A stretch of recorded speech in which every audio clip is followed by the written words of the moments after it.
उत्तराखंड के रामनगर के सरकारी अस्पताल में पीपीपी मोड पर चल रही स्वास्थ्य सेवाओं को लेकर लगातार शिकायतें मिल रही थी। बीते दिन जनपद नैनीताल के सीएमओ डॉक्टर हरीश पंत ने अस्पताल में अचानक छापेमारी की, जिससे कई चौंकाने वाले तथ्य सामने आए हैं।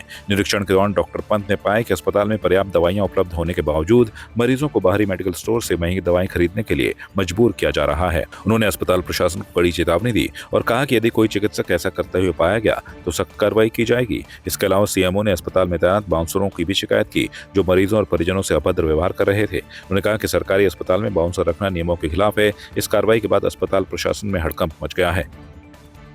देखिए, आज मेरे द्वारा रामनगर पूरे अस्पताल का भ्रमण किया गया, सारी ओपीडी देखी गई। तो जो कमियां थीं, जो भी बाज़ार से दवाई अगर लिखी भी जा रही थी, तो इनको संचालकों को कहा गया है कि हर एक डॉक्टर के पास पर्ची रखें कौन कौन सी दवाइयाँ यहाँ पे हैं, और मैक्सिमम दवाइयाँ यहाँ पे मौजूद हैं। मेरे द्वारा फार्मेसी से पूछ लिया गया है, ARV से लेके एंटी स्नेक वेनम और सारी दवाइयाँ मौजूद हैं। और जहाँ तक बाउंसर और डॉक्टरों के बिहेव की बात है, डॉक्टरों की मैंने एक मीटिंग करी है और उनको मुझे लगता नहीं कि आप लोगों को दोबारा शिकायत मिलेगी और अच्छे से उनको बिहेव करने के निर्देश दिए गए हैं। इसके अलावा जो बाउंसर है वो हम संचालक से बात करते हैं कि वो किस संदर्भ में रखे गए हैं और उनका क्या अस्पताल परिसर में क्या काम है, क्योंकि अस्पताल में मरीजों का आना जाना होता है, वहाँ बाउंसर रखना बिल्कुल प्रक्रिया के विरुद्ध भी है और मरीज में डर व्याप्त होता है इससे। जी हाँ, अगर मेरे द्वारा जितने भी फिजिशियन, सर्जन और दूसरे भी डॉक्टर थे, बताया गया है कि सारी दवाइयाँ अंदर से ही लिखी जाएँ।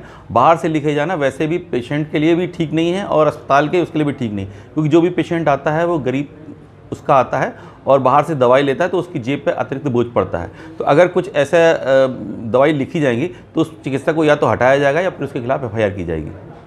उत्तराखंड भाजपा संगठन महामंत्री के खिलाफ सोशल मीडिया पर आपत्तिजनक पोस्ट किए जाने के मामले ने तूल पकड़ लिया है। इस मुद्दे पर नाराज भाजपा कार्यकर्ताओं ने प्रदेश मंत्री राकेश नैनवाल के नेतृत्व में रामनगर कोतवाली पहुंचकर शिकायत दर्ज करवाई। कार्यकर्ताओं ने सोशल मीडिया पर हो रही अनर्गल टिप्पणियों के खिलाफ सख्त कार्रवाई की मांग की।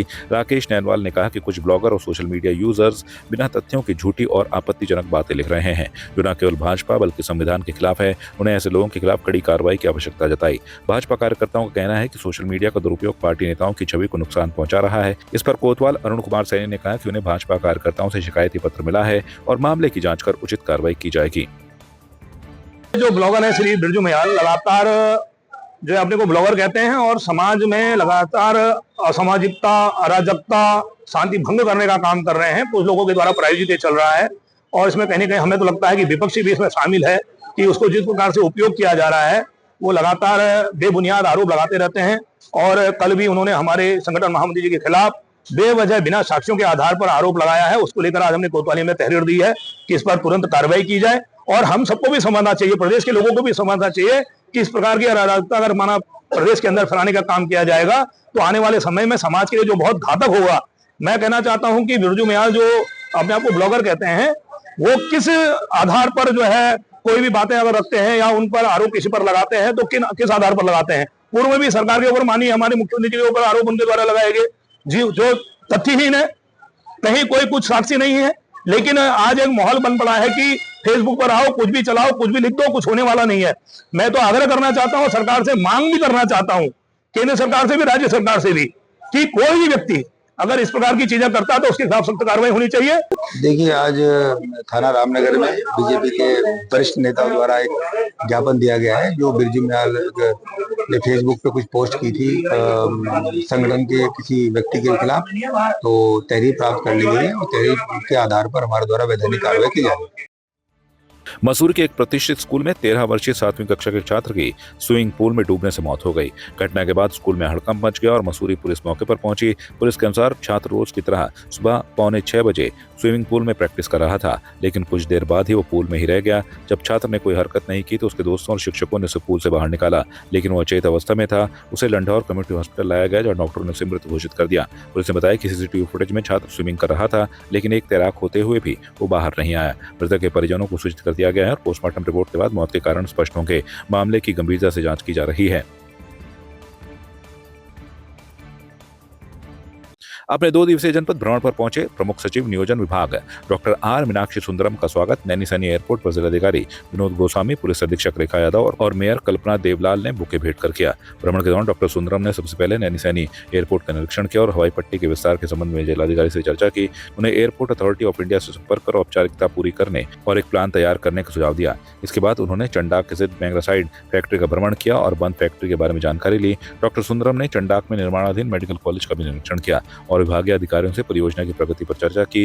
उन्हें मेडिकल कॉलेज के काम को समय सीमा में पूरा करने की आवश्यक कदम उठाने के निर्देश दिए हैं। 2 दिन पूर्व पिथौरागढ़ और बागेश्वर जिले की अंतिम सीमा पर स्थित बेरीनाग थाने के नागर गांव में बड़े भाई ने छोटे भाई की चाकू मारकर हत्या कर दी थी, जिस पर बेरीनाग पुलिस ने मुकदमा दर्ज कर हत्या आरोपी बालम सिंह को गांव की सीमा से गिरफ्तार कर लिया है। पुलिस ने हत्या आरोपी को न्यायालय में पेश किया है। थानाध्यक्ष महेश जोशी ने बताया कि आपसी विवाद के दौरान बड़े भाई बालम सिंह अपने छोटे भाई नरेंद्र सिंह उम्र 38 वर्ष की चाकू मारकर हत्या कर दी थी। हत्या प्रयुक्त चाकू भी बरामद कर लिया गया है। पुलिस ने रिपोर्ट दर्ज होने के 12 घंटे के भीतर ही हत्या आरोपी को गिरफ्तार कर लिया है। इधर गांव में हुए सनसनीखेज हत्याकांड के बाद लोग डरे हुए हैं।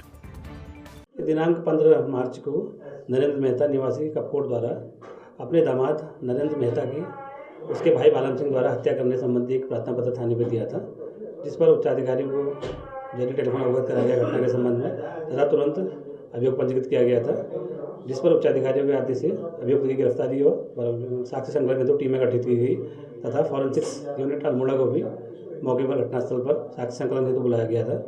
इसकी विवेचना स्वयं मेरे द्वारा की गई, जिस पर हमने कल दिनांक 16 मार्च को अभियुक्त बालम सिंह मेहता को मसान मंदिर नागर के पास से गिरफ्तार किया गया है। उसकी बरामदगी पर आलाकथित चाकू भी बरामद किया गया है तथा घटना से अभियुक्त मृतक का ब्लड सैंपल और अभियुक्त के कपड़े, उसका आलाकतरा आदि बरामद किया गया है। अभियुक्त को जो है माननीय न्यायालय में प्रस्तुत किया जा रहा है। आपकी इस पर क्या राय है, हमें कमेंट कर जरूर बताएं। इसके साथ ही आप हमारे YouTube चैनल को सब्सक्राइब कीजिए। आप हमें Facebook, Instagram, Twitter पर फॉलो भी कर सकते हैं और संवाद 365 के साथ एक क्लिक में जुड़ने के लिए डाउनलोड कीजिए संवाद 365 ऐप।